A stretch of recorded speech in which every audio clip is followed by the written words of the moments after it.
क्या यार वो बॉस दिमाग खाता है हर कई कई मनीष मार्केट यार छोड़ दे फिर ऑफिस छोड़ दे यार तो भाई खाएगा क्या?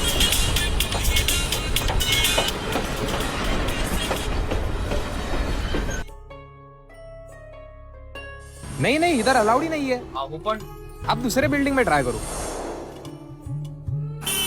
ओए दिखता नाही क्या साला आधी आमच्या नोकऱ्या हिसकावल्या नंतर आमची घरं आता पुतपात पण मराठी नाहीये यांना वेळेत रोखलं नाही ना उद्या आमचं अस्तित्व पण हिसकावतील इथे फक्त दुकानावरच्या पाठ्या मराठी आहेत त्यातली भाषा पण मराठी असायला हवी पण आता कोणावरती विश्वास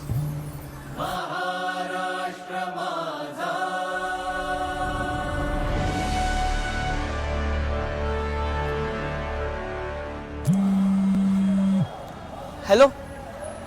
कोण बोलला मराठी माणसाला बिल्डिंग मध्ये घर मिळणार नाही आता घरासोबत त्यांना त्यांचा हक्कही मिळणार जर यांना वोट नाही केलं ना तर तोंडावरती बोट ठेवण्याची वेळ येईल